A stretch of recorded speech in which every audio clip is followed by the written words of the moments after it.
Notre histoire, notre motivation. Purchase more tracks today. What have we done?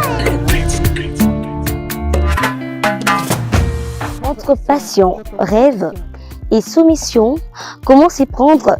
Telle a été la question soulevée dans ce tout nouveau numéro de votre magazine Un jour une femme. Mesdames et messieurs, je vous dis bonjour et bienvenue dans cette histoire de Judith Coy. Suivez.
Qui est à Yalisele.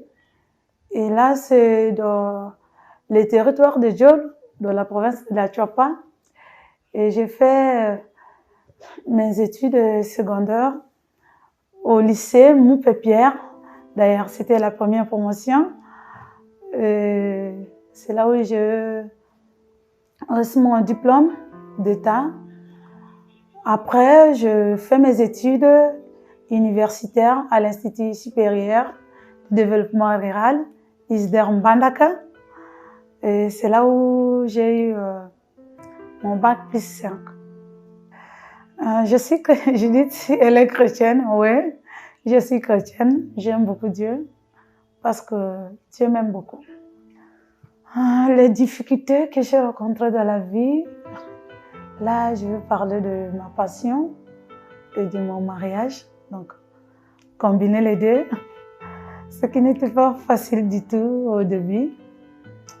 Avant de me marier, j'aimais bien travailler avec la communauté locale, être tout le temps sur le terrain, parce que c'est là ma passion. Et quand je me retrouve sur le terrain, je me retrouve dans ma peau. Comme vous le savez bien, j'ai fait le développement rural. C'est normal de me connecter avec la communauté locale. Quand je me suis mariée, j'épousais un homme qui n'aime pas trop le terrain, donc c'est un peu le tout contraire de moi. Ce n'était pas facile quand il fallait faire le terrain. Et ainsi, j'ai passé 5 ans de plaidoyer pour que je fasse ce que j'aimais. Il a commencé à accepter petit à petit, avec des interdictions dedans. J'ai travaillé dans une ONG. Là, c'était bien de travailler sur place, mais quand il fallait faire des missions sur terrain, je rencontrais un grand non sur la table. Donc, il refusait toujours. Et là, je ne me suis pas battue avec lui. Par contre, je lui demandais humblement s'il pouvait me laisser faire. Je lui faisais voir l'importance de faire ces missions-là et l'impact qu'avait dans ma vie, dans ma vision, dans ce que je voulais faire. Et petit à petit, il a commencé à me laisser faire. Et là, ce n'était pas par lui-même au début, c'était grâce à ma belle-mère que je salue ici même.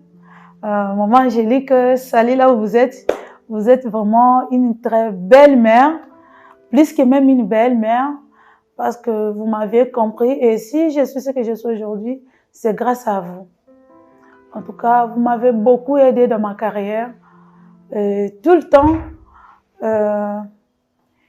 il interpellait à mon mari, il est conseillé de me laisser faire, plutôt de m'encadrer dans ce que je voulais faire, parce qu'un jour, je pourrais m'en sortir, même si lui ne voulait pas que je fasse des missions tout le temps.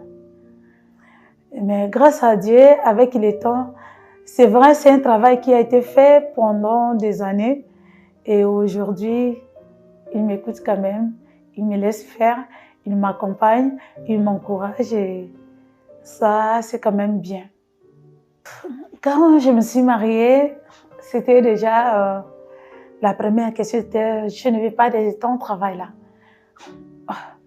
Avant de me marier, j'étais déjà dans les ONG. J'étais même en train de signer un contrat avec une grande organisation internationale. J'ai signé même les contrats aussi, le temps que le contrat devait aller à Washington pour me retourner. Et là, il me dit non, tu sais qu'on doit retourner à Kinshasa. Moi, je ne supporte pas la vie de Mbandaka, il faut qu'on y aille. En tout cas, mes amis, c'était un coup dur pour moi. C'était pas facile. Je dis, un grand contrat comme ça, laisser tomber. Mais comme j'étais amoureuse, j'ai tout laissé tomber. Je suis partie à Kinshasa. Et une fois à Kinshasa, donc, je ne me retrouvais pas du tout. C'était un autre monde où je n'avais pas de racines comme Mbandaka et ce n'était pas facile pour moi. Je devrais me battre. Ça m'a pris du temps. Et j'ai fait plus de 5 ans de plaidoyer où chaque jour je l'embêtais. Laisse-moi travailler, laisse-moi travailler. Moi-même, s'il faut faire des stages, laisse-moi travailler.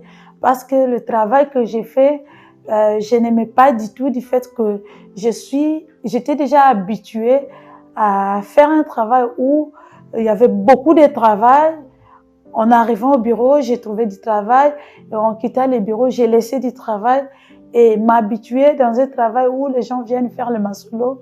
Je me sentais pas vraiment dans ma peau et ce n'était pas facile pour moi. Mais lui, il voulait seulement que je fasse ce travail-là, même si moi, je ne voulais pas. Et je ne faisais que demander, faire les plaidoyers tout le temps, qui me laisse faire ce que je veux, qui me laisse travailler dans ce que j'aime. Parce que même si lui refusait, même lui pensait que ce que je faisais là, c'était nul. Mais pour moi, ça avait une grande importance capitale en fait. Je sentais en moi que c'était mon chemin et c'est là que je devrais m'en sortir. Parce que c'était quelque chose qui me tenait en cœur et ça venait vraiment de moi, de moi-même. Et je savais que si je m'exerçais beaucoup plus dans ça, j'allais m'en sortir facilement que de l'autre côté, là où il m'envoyait travailler. Il a refusé dans un premier temps, mais qu'est-ce que je fais? J'ai commencé à travailler par moi-même, même si sans soutien, avec le soutien de ma belle-mère, j'ai continué à travailler, même s'il trouvait que c'était inutile, mais moi, j'ai trouvé que c'était important pour moi. J'ai travaillé toujours, j'ai pas laissé tomber mes rêves. je faisais de mon mieux, de ne pas les blesser et de faire aussi ce que je voulais sur place. Alors, s'il fallait me déplacer, il fallait que je demande son autorisation. Des fois, il m'accordait. Et il y a aussi des fois où je ne faisais pas d'autres missions parce qu'il refusait. Et je laissais tomber. Et d'autres fois, s'il refuse comme ça, et je trouve que c'est vraiment utile pour moi que je dois partir, là, je fais appel à ma belle-mère. Et elle venait quand même me secourir et me disait, vas-y, si on te chasse, viens habiter avec moi. Et c'était quand même cool. Ouais, quand il a accepté que je commence à travailler dans ce que j'aime faire, c'était en 2021. Là, il y avait une grande sœur à moi, donc c'était ma chef à l'époque, Madame Chérifa. Elle m'avait sollicité pour que je travaille avec elle. Et là, je demandais à mon mari que je voulais travailler avec elle, que je retourne un peu dans mon monde.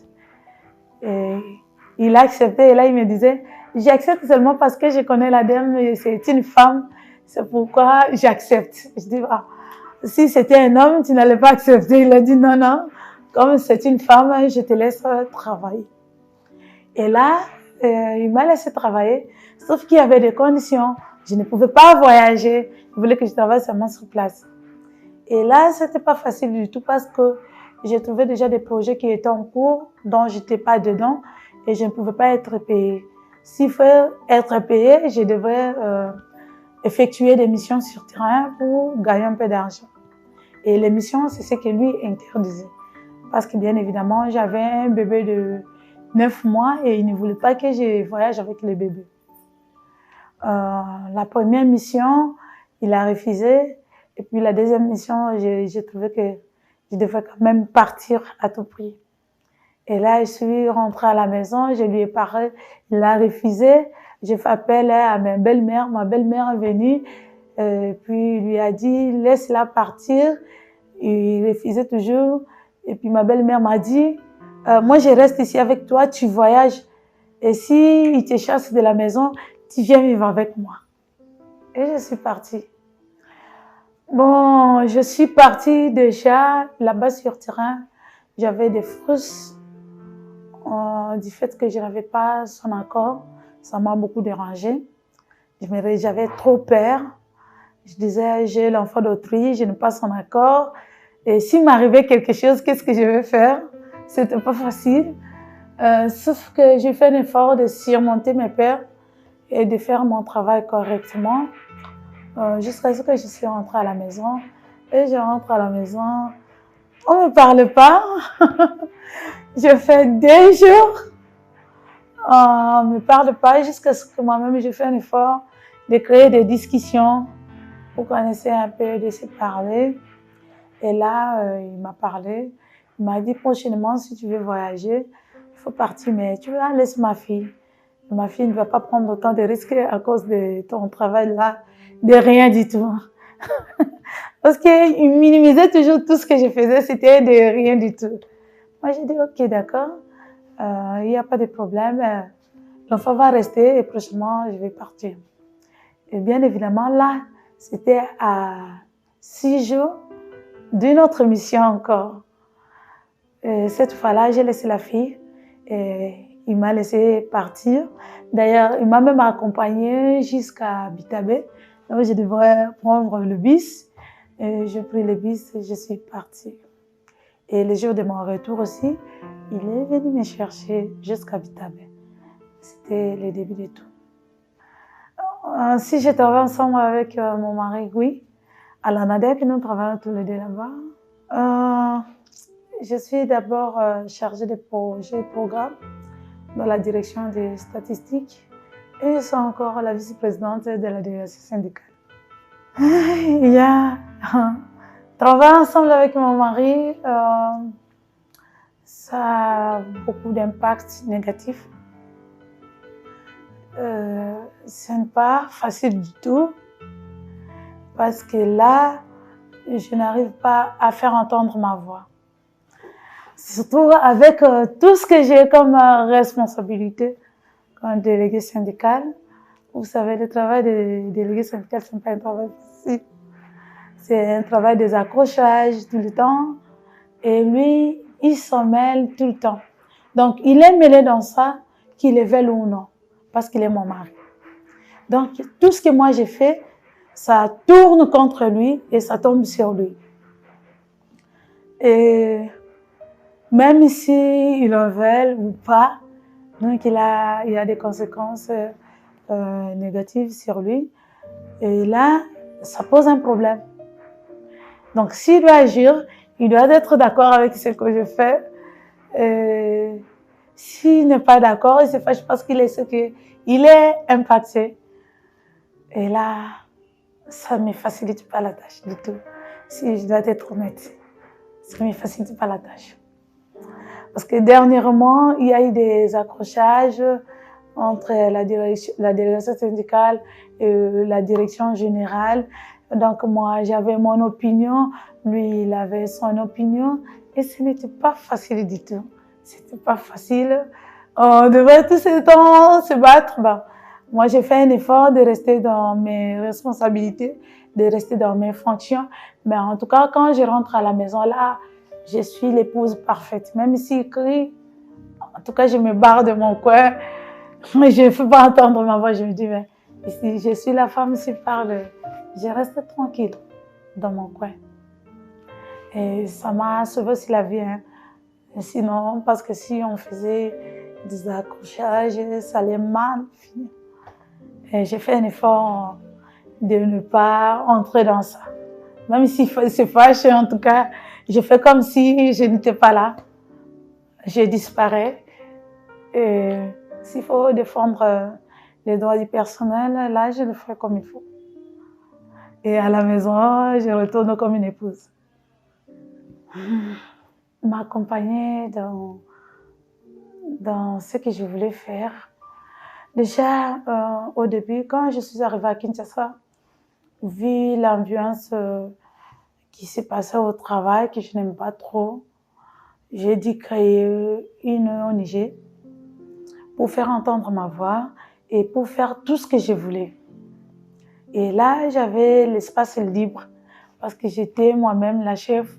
Je pouvais organiser les activités comme je voulais. Je pouvais travailler comme je voulais. Et cet espace de travail-là m'a permis de faire beaucoup de choses et d'avancer. Mais curieusement, à la maison, je n'avais pas vraiment son soutien comme il le fallait. Mais je m'en souviens même pour rédiger les statuts. Je l'ai fait avec mon petit frère qui vient juste après moi pour corriger parce que c'est un avocat très intelligent, très avéré, il sait vraiment son travail, c'est ce qu'il fait. Mais quand je lui donne les papiers, les statuts pour lire pour moi, il me dit tu n'as pas pambawana. Donc tu es en train de gaspiller mon temps inutilement avec tes trucs là, de rien du tout. De rien du tout. Il a refusé. J'ai fait appel à son ami, Maître Mbeko, je vous salue. J'ai donné ça à Maître Mbeko, je lui ai dit, est-ce que je peux lire pour moi et tout ça, corriger. Son ami a pris, il a corrigé et puis il m'a remis. Quand il m'a remis, j'ai amené ça pour la légalisation et tout ça, pour que j'aille les documents légaux. Après, j'ai commencé à travailler. Quand je faisais des activités au début, parce que je n'avais pas de financement, je n'avais rien du tout, je devais le faire avec mon argent de salaire.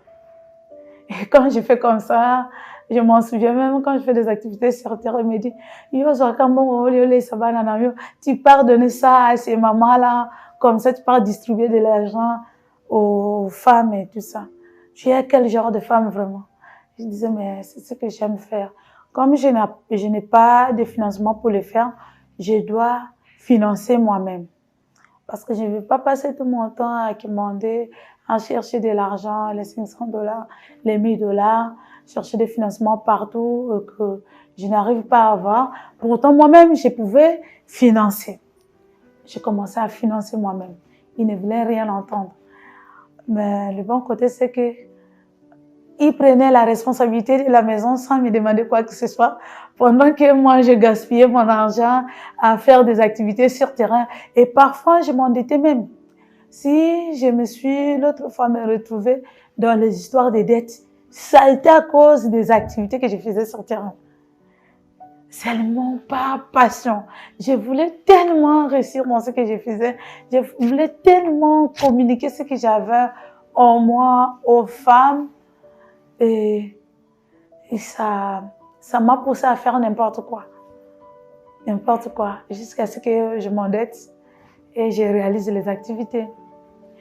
Mais après cela, en faisant les activités comme ça, j'ai commencé à publier les images de ces activités-là. Et ces images-là ont commencé à produire des opportunités qui m'ont permis aussi de grandir. Et peu de temps après, il a commencé à me soutenir dans d'autres activités et à me rappeler, même si j'ai des activités à faire, il me réveille le matin et me dit, mais tu sais qu'aujourd'hui, tu as une activité à faire, tu dois y aller. Je dis, mais qu'est-ce qui a changé? Qu'est-ce qui a changé autant pour qu'il commence à me soutenir? Et tout ça, pour résumer, c'était parce que de mon côté, à un certain moment donné, j'ai cessé d'agir comme d'autres femmes. Moi, quand j'avais des soucis, je me retournais dans mon travail. Quand j'ai quelque chose qui ne marche pas bien, au lieu de me réfugier dans d'autres choses, je ne sais pas, dans les loisirs, dans l'alcool, comme d'autres personnes le font, moi, je me réfugie dans le travail. Donc, je peux rester là toute la nuit à travailler. Et lui-même l'a constaté que j'étais une femme de travail. Contrairement à d'autres femmes, au lieu d'avoir même plusieurs amis à qui j'ai fait passer du temps et tout, moi, tout mon temps, je l'ai passé dans le travail. Et ça, il a commencé à trouver ça intéressant. Cette femme aime beaucoup trop travailler. Donc, ma distraction, mon loisir, tout ce que je fais, c'est travailler, travailler. Tout tourne autour du travail. Et il a commencé à soutenir. Il a commencé à soutenir. Et moi-même aussi, quand je faisais mon plaidoyer, je n'arrêtais pas de le dire, il faut me laisser travailler. Et même sa famille aussi m'a été d'une grande utilité parce que il les conseillait. Même quand lui-même il refusait, il était bloqué, on faisait non, non. Mais même ses oncles lui disaient, il faut encadrer ta femme, hein. Elle peut venir, elle peut aller loin hein, dans ce qu'elle fait là. Et avec ce qu'elle fait, elle peut même construire une carrière politique. Il faut l'encourager à faire ses activités, tout ça.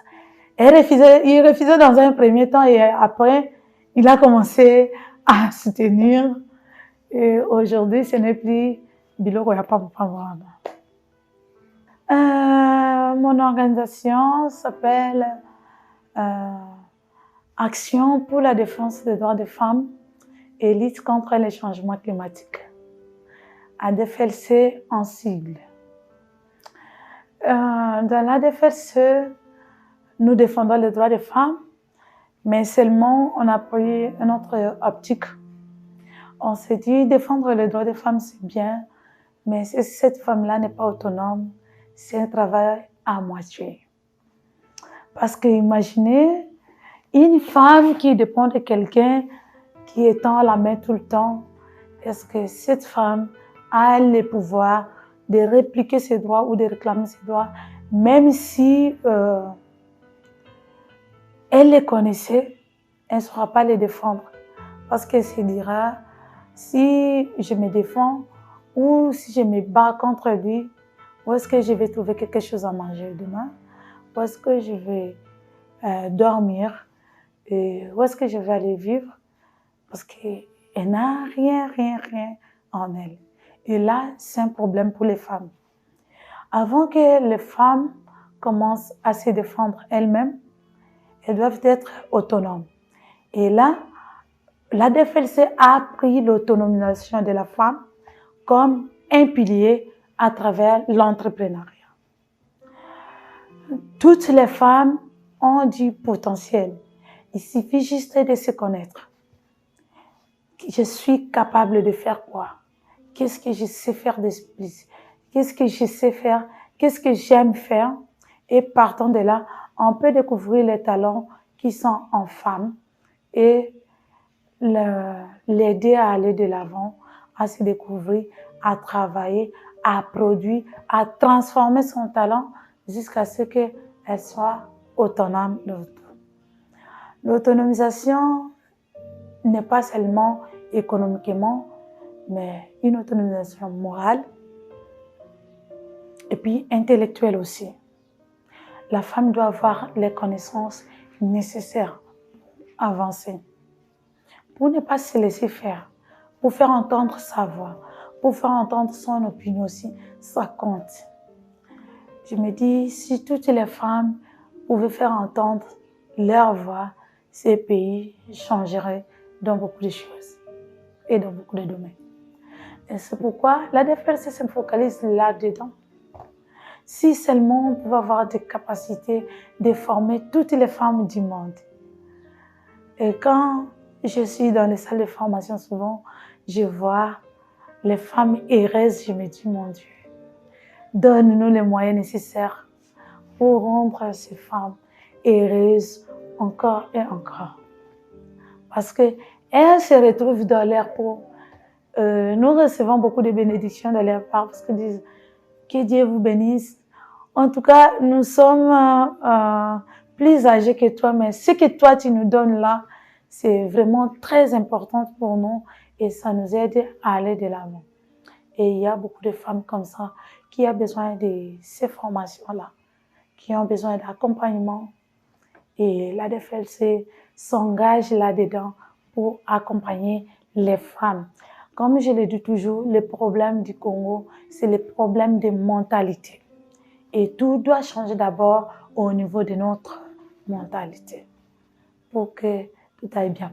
Alors, l'ADFLC ne se limite pas au niveau des femmes parce qu'on dit si on forme les femmes et que les hommes ne sont pas formés, donc s'il y a un problème.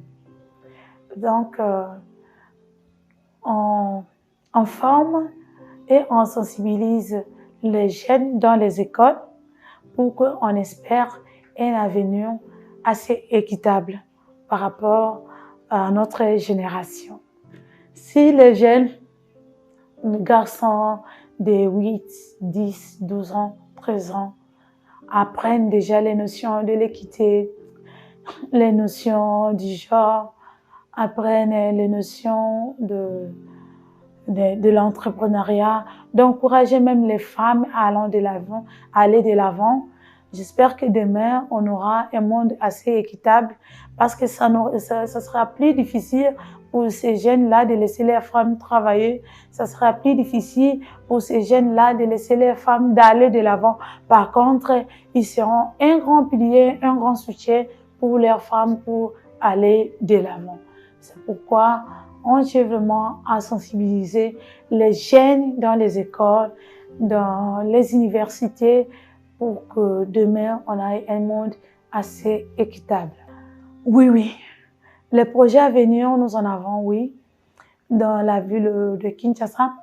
Et pour nous souligner ici que l'ADFLC travaille beaucoup plus dans les communes les plus reculées ou dans les parties les plus reculées, comme les Makala, les Mbetseke, les Massina, dans les quartiers où l'accessibilité est difficile, où les gens n'aiment pas accéder. Et c'est là où nous travaillons.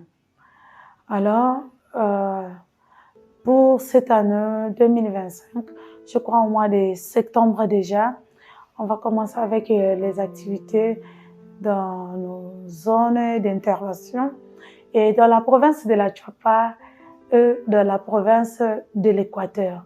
Il y a plusieurs activités de formation, de sensibilisation de jeunes, comme je venais de dire, et de femmes aussi, pour que on ait des résultats que nous cherchons dans 2-3 ans. Cher maître Fabrice Motololo, merci pour tout, merci pour ton soutien, parce que si tu n'étais pas là, je n'allais pas devenir ce que je suis devenue aujourd'hui. Certes, au début, vous avez été difficile, compliqué. Parfois, je me disais, mais qu'est-ce qui se passe ici? Ça me donnait même envie d'abandonner. Mais par après, vous m'avez montré votre bonté intérieure, combien vous étiez bon. Et votre soutien m'a été vraiment utile et continue de m'être utile. Parce que pour les jeunes d'aujourd'hui, avoir une femme qui travaille tout le temps, qui voyage tout le temps, ce n'est pas facile. Accepter de rester avec les enfants, l'ambiance que tu nous donnes à la maison, avec les enfants. Et même quand je ne suis pas là, parfois, je ne m'inquiète pas, je sais que leur père assure. Ça, ce n'est pas donné à tout le monde. Donc, tu es le meilleur. Et je vous félicite pour ça. Je vous encourage pour ça. Si j'ai même fait cette émission aujourd'hui, c'est pour démontrer ta grandeur. Combien de fois tu es bon, combien de fois tu es meilleur, combien de fois tu es excellent comme un père et comme un époux. Le Français dit « aimons-nous vivants ». Ce n'est pas le jour de ta mort que je vais témoigner tes bienfaits. En tout cas, je souhaitais les témoigner tant que vous êtes vivants. Et j'espère que cette vidéo vous fera du bien et vous encouragera de plus. Merci pour tout. Je vous aime. Ouais, j'ai un message à passer à toutes les femmes. Chères femmes, n'abandonnez pas vos rêves à cause du mariage. Par contre, faites le plaidoyer comme moi. Les hommes peuvent être difficiles, mais ça dépend de l'attitude que vous adoptez devant les hommes. Si vous vous rabaissez, ils vous écouteront. Moi, je l'ai fait. Je me suis rabaissée à plusieurs reprises et aujourd'hui, je suis écoutée. De même, vous aussi, on va vous écouter. Ne vous battez pas avec votre mari.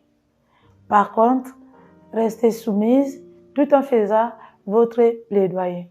On montrera l'importance de ce que vous voulez faire à votre mari. Et en plus, on faisait preuve d'engagement dans ce que vous voulez faire.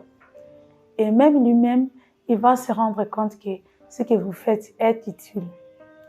Donc, ses droits ou son pouvoir est respecté, en tout cas, il vous laissera faire ce que vous voulez faire. Mais si vous voulez toucher son pouvoir, c'est là que les choses vont mal tourner. Alors, je vous en supplie, respectez vos maris et surtout, faites le plaidoyer, n'abandonnez pas vos rêves, battez-vous pour que vos rêves soient réalisés et que pour votre voix soit entendue. Merci.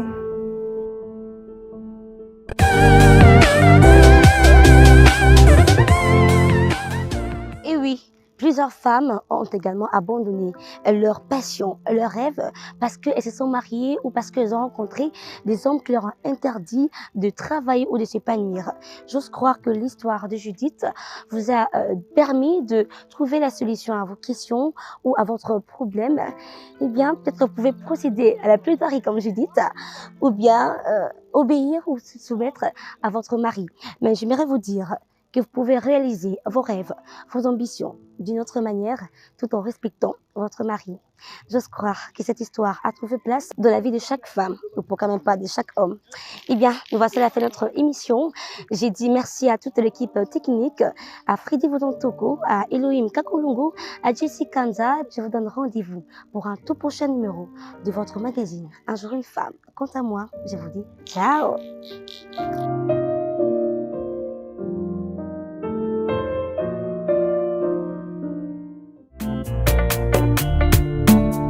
Un jour une femme, un jour une femme.